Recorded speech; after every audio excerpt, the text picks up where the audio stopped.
Welcome to Team Fortress 2, where even your enemies can be your friends. And by that same token, your friends can be your enemies. Though they can also still be your friends, and yes, your enemies can be your enemies. What's my biggest regret in life? That's an interesting question. It would probably be drunkenly professing my love to a girl who had a boyfriend at my prom after party, only for her to then get drunk and spend the night with me, leading me to believe that she had developed reciprocating emotions, and then wake up the morning after to discover that she considered the whole thing a massive mistake and harboured no romantic feelings for me whatsoever. But my second biggest regret is missing the boat on Team Fortress 2. Team Fortress 2's heyday was in the early 2010s, in the years after Valve made it free to play on Steam. Yet I've only been able to play it during its earliest days, and seemingly, sadly, in its twilight years. I'm not trying to suggest that Team Fortress 2 is dead or even dying, because as a game that released in 2007 and still has a sizable concurrent player base at any given time, it's endured more than almost any other game out there, and who knows how much longer it could keep going. But as of the making of this video, it hasn't received a major update since 2017, and for reasons we'll get into soon, is less hospitable than it used to be. As I finish frying up another flavourful but unnecessary nugget of my own personal backstory for you, I'm afraid I have to warn you that you've tuned into the world's worst review of Team Fortress 2. Where there's a 0% chance of hearing that something is good, there's a 0% chance of hearing that something is bad, and there's a 50% chance that the person who's about to kill me is human. If you're curious as to what exactly the world's worst review entails, I'd recommend reading the description, because I don't want to have to explain myself every time, but I'm sure you'll get a pretty general vibe in no time if you haven't already and you're a first time viewer. I have no recollection of how I wound up with the orange box. I think it may have just materialised in my room sometime around 2010. I played Portal and enjoyed it. I played Half-Life and was whelmed. I don't know, I didn't really know any of the historical context surrounding the game, and without that at the time, it kind of just seemed like another shooter to me. I haven't played any of them since. What most certainly was not just another shooter, however, was Team Fortress 2, which I wasn't able to play the day I got the orange box because I wasn't able to get Xbox Live for another few months. When I finally did, I was smitten, and thankfully this time there were no alcoholic beverages in sight. Because I was a young teenage boy, this was a disc, and the things this game was doing for me, I could have made another very silly mistake. So what made Team Fortress 2 so unbelievably attractive for 15-year-old me? Well, let me make like my small intestine after Christmas dinner and break it down. Something that would have been immediately noticeable to anyone booting up Team Fortress 2 for the first time is that this was a first-person shooter in the late 2000s that wasn't tripping over its own shoelaces to suck off the American military. My only experience with online shooters prior to this game was Call of Duty Modern Warfare 2, and the idea of missing a shot and not being privately messaged highly detailed death threats by a 12-year-old Portuguese child was very appealing to me. In an era inundated with grisly war shooters, here was an FPS where the characters loudly taunt and disparage each other after killing them enough times, hit each other with frying pans and play air guitar with fire axes. Simply put, Team Fortress 2's characters are wild and hilarious, and I believe make up the backbone of the game. There are 9 classes in this game, each of them presented as their own distinct character. You can get a feel for them just through their in-game taunts and quotes, but they're further fleshed out through Valve's Meet the videos on YouTube, videos that practically went viral whenever a new one went up, pretty much because the internet collectively agreed that they were objectively funny. There's a universal understanding that characters like Heavy and Scout are just funny. The final one, 2012's Meet the Pyro, started its own meme. So much personality oozes from every pore of these characters. Gabe Newell in 2006 called it a class-based multiplayer game, but even before TF2 was done pioneering the concept of a class-based shooter, it felt more like a character-based shooter than anything because of how well defined these classes have been as characters through Valve's own marketing. You can see TF2's DNA in a lot of modern games, not just in the whole class-based shooter thing, but also somewhat unfortunately, in loot boxes. The difference between TF2's primordial microtransactions and the microtransactions of modern games is that TF2 had a balancing team either competent or not insidious enough to ensure that the game's unlockable weapons and equipment weren't preposterously broken compared to the default weapons and equipment. Every character's starting weapons and equipment are more than viable. The unlockable stuff often serve far more niche purposes, only useful in highly specific scenarios, and even though there are a few particularly powerful outliers, it's also possible to unlock most of these things for free through just playing the game as well. The much memed hats and emotes can also be bought, but obviously give no gameplay advantages aside from epic swag. Between its emphasis on classes and playable characters with unique abilities and its microtransactions, Team Fortress 2's most visible modern day successor is Overwatch. Now, Overwatch,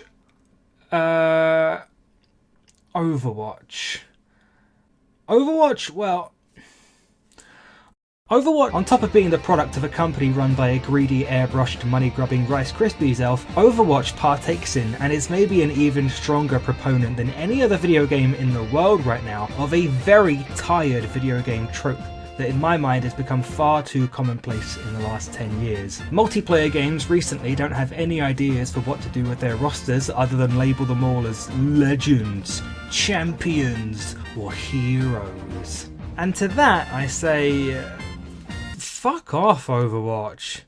Just get fucked. Just fucking eat a whole fucking bag of fucking oh fuck. Listen, I play video games for escapism, okay? And I wake up every day as a hero and legend, and I want something new. I don't want to play as a hero or legend for what feels like the 500th time. I want to play as a fucking loser idiot. Overwatch's roster looks plucked straight out of a Pixar movie. Almost every character is shiny, relatable, and idealized as humanly possible. Team Fortress 2's roster is what would happen if you threw 9 darts at a homeless shelter and drafted your chosen hobos into a meme war. For me, there is a stark difference in the appeal of these two sets of characters, so let me make like a bulldozer at the site of Wembley Stadium in 2003 and break it down. Team Fortress 2 had 9 characters at launch and still has exactly 9 characters today. This has worked because these characters were constantly being fleshed out. People used to complain about the Pyro being a one-dimensional character. You just ran at people and left-click to set them on fire. That was your whole strategy. So in the Pyro update, the Compression Blast was added. The Compression Blast is a strong blast of air the Pyro can fire out of their flamethrower by right-clicking and can deflect soldiers' rockets back at them, as well as displace Stemmerman's sticky bomb among a number of other utilities. If you find Sniper's default secondary weapon, the submachine gun, to be uninspired, you might consider swapping it out for Girati, a throwable item that makes your opponent susceptible to critical hits for a limited time if you land it on them. Supposedly, this item is the Sniper's own piss in a jar, and if you can believe it, this is only the second most disgusting thing about him, as he's also Australian. Beyond being fairly balanced and unlockable for free, Team Fortress 2's extra weapons and equipment add a significant layer of depth to each of the game's characters. There are tons of unique ways to play each class within the realm of their own design identity and express yourself through your loadouts. Team Fortress 2 has achieved a largely delicate balance for over a decade now. Very rarely has any character ever been maligned as broken or overpowered. Every strategy can be countered, every character can be useful. You can play whoever you want, and this is only possible because of extremely tight and focused design. When the meta gets stale, Overwatch's answer is to add more characters, to the point where it's bowing out with 32 characters? Jesus Christ, I mean, I knew it was a lot, but I've just looked it up and what the fuck? A game like this is not meant to have 32 characters, okay? As someone who has like 10 hours in Overwatch total, let me tell you for a fact that almost every problem you've ever had with Overwatch's balance comes down to the fact that it dragged itself to 32 characters. Such an amount is never going to be healthy for a game like this balance-wise, but we live in a post-League of Legends world, and more is more, baby. When I was playing Orange Box TF2 on Xbox Live in 2010, the matches were generally smaller than they are now on Steam and PC. You'd regularly have 4v4 lobbies as opposed to the 8v8 madness that's standard now. And to be honest, these small 4v4 attack and defend matches on Dust Bowl and the like are maybe my favourite times I've ever had with the game. They were practically a religious experience for me. I'd only really recently gotten into listening to music, and I had a whole bunch of cheap CDs lying around that I'd gotten from HMV. That's the UK's biggest CD and DVD retailer at the time. But I hadn't known what to do with them for so long, they were just gathering dust. I had some Papa Roach CDs that a friend had given me. Yeah, I know. I was going through it. You know, I had a crush on this girl, and I needed some angry music to listen to. I was in the closest thing I had to an emo phase, I guess. I didn't have the emo aesthetic down, but I did like to sit in the boys' toilets and listen to Papa Roach and feel sorry for myself a lot. Hey, I mean, their lyrics are written by a 12-year-old, but I liked how they sound. I still kind of do. So I had Blackbird by Alter Bridge, One by One by Foo Fighters, Endgame by Rise Against, this album by this band, the names of which I am not allowed to say as stipulated by the rules of this video series, and I had Bon Jovi and Michael Jackson's Greatest Hits. I quickly realised that Team Fortress 2, strangely, did not have in-game music. I also learned that you could burn CDs onto an Xbox 360. The doorbell inside my head promptly sounded. I burned every CD I had onto that Xbox, hopped onto some games and started blasting out the tunes, and when I did so, became enlightened. It was like I discovered sliced bread or sitting down in the shower. Playing the game just became dreamlike. I was still focused on it and enjoying it, but there was also this kind of just a rhythm to it, you know?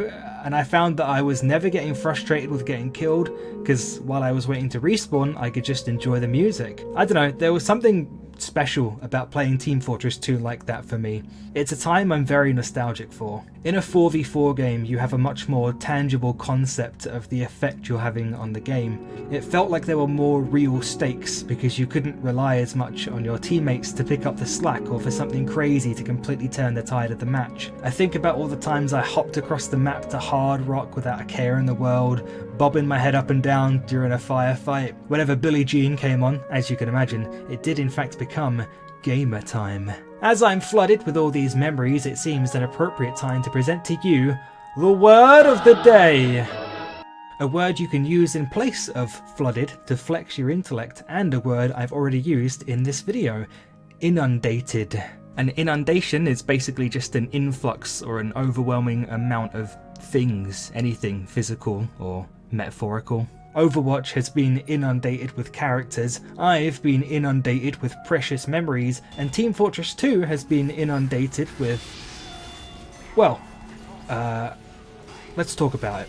In modern Team Fortress 2, at a minimum rate of once per 5 games, you can expect a sniper player with an indecipherable name to teleport into your lobby with inhuman accuracy and reaction time to rack up so many headshots on your team that you'd swear they were algorithmically generating a 2009 quickscoping montage. Don't be too impressed, these are not people, they are bots, and they've been running amok in TF2 for what feels like forever. They're practically unstoppable, instantly one-shotting anyone the frame they enter their line of sight, and kicking them from the game is only a temporary fix as they can easily rejoin. On the note of temporary fixes, that's what Valve have done. A whole bunch of plasters and bandages, but nothing with any real permanence. The issue persists, has done so for a long time, and Valve know this. They either don't care enough or can't cobble together a permanent solution. I think it would save everyone a lot of heartache if they just came out and said that they were done working on TF2. I wish I could tell you the same thing that so many others say about their online games. There has never been a better time to get into Team Fortress 2. It's free to play and includes the entirety of A Realm Reborn and the award-winning Heavensward expansion up to level 60 with no restrictions on play. Oh, Freudian slip there. But these bots are so common and ruin every match they're in. I don't want to say that Team Fortress 2 in its current state is unplayable because of this, but I will say that it's never been less playable. It's ironic that Team Fortress 2 has a mode called Man vs Machine when it feels like you spend just as much time in its normal modes desperately trying to fend off actual machines. So ironic to the point where I think you could argue it goes past irony and straight up into the realm of this little thing us accomplished games scholars call ludonarrative dissonance. Now, I'll come to you later. Ludonarrative dissonance, as I explained in the last edition of the World's Worst Review, is when something in a game is directly contradicted by something else in the game. If you don't agree with my Man vs Machine example, then take the fact that the soldier is supposedly crazy and incompetent, yet he keeps killing me. Sorry, but Team Fortress 2, like every other game, is riddled with ludonarrative dissonance. Deal with it. Here's something else that changed from the orange box to PC.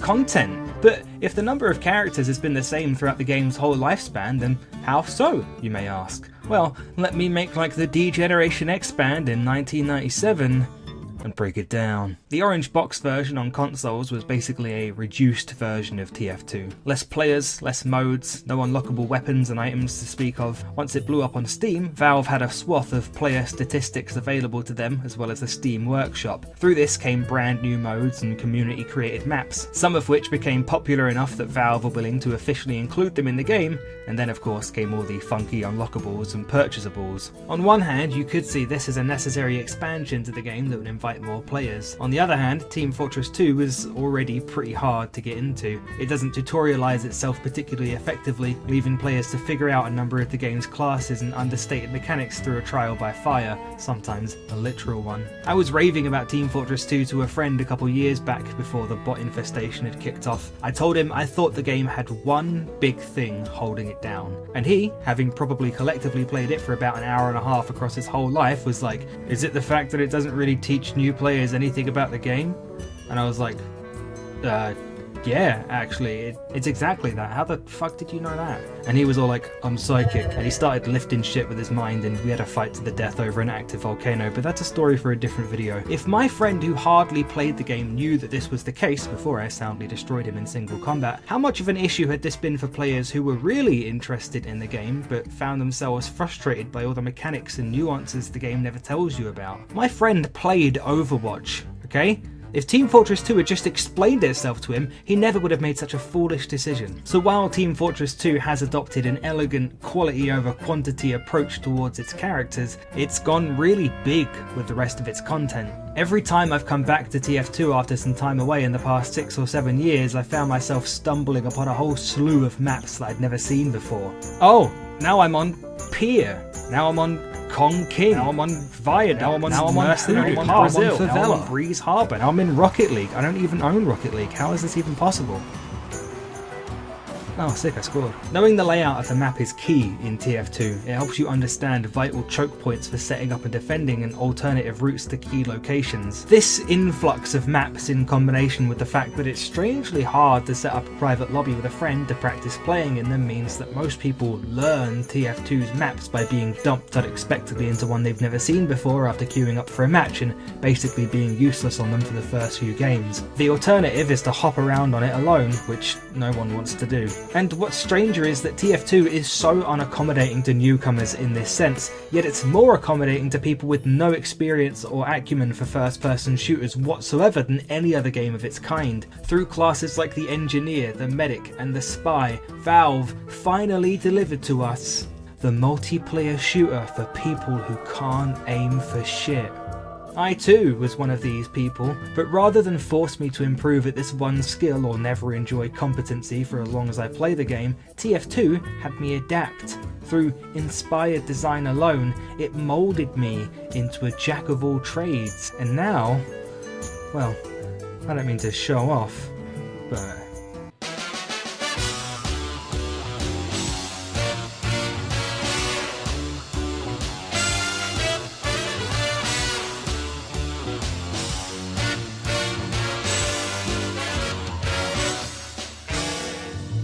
Team Fortress 2 was Valve as cutting edge as they've ever been, either predicting or inspiring the future of games of its kind, and I'm not sure which is scarier, because Team Fortress 2 did class-based shooter in 2007, and then MOBAs started popping up everywhere, and then Overwatch and Apex Legends showed up. It did microtransactions in 2007, and then Andrew Wilson and EA and all the others surfaced from their Transylvanian crypts to prey on the weak.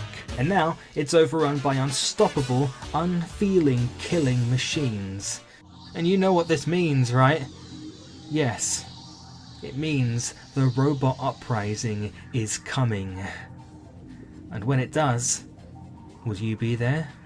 with a bag of sharp throwing Doritos in one hand and a bottle of corrosive Mountain Dew in the other? Or, like so many others before us, will you refuse to heed Team Fortress 2's warning, staring, heart beating at the sight of a bright season pass on your glowing screen, credit card in hand? Will you perish like a dog? A lot of games set trends, but there will never be another Team Fortress 2. And this is for a few reasons. For one, because it'd be called Team Fortress 3. I mean, they wouldn't call it Team Fortress 2 2, would they? That'd be fucking stupid. But also because we live in the age of content.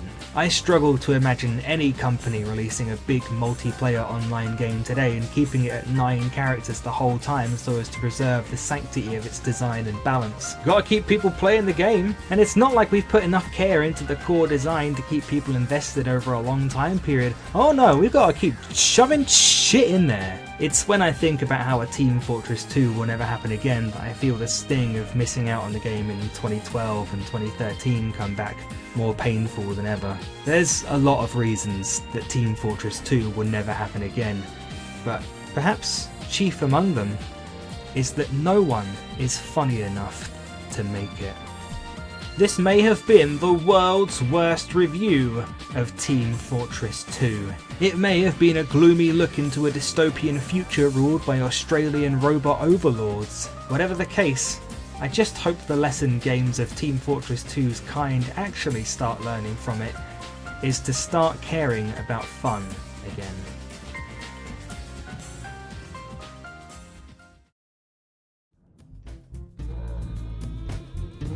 Thank you to my poggerific high tier patrons: Cheesy Chip, Mike Archer, Mike Craig, Captain L, Good Chicken, Chris Monk, Flashing Fire, Tale of the Toaster, Waldington, Justin Mills, Heist Van Duren, Super, Isaac Vermeer, Charnucky, The Ghost of Karl Marx in 4D, Isaac, GP, Swagboy, Dixie Enormous, Kavan Green, Elliot Joyce, Raven, Boomer Callis.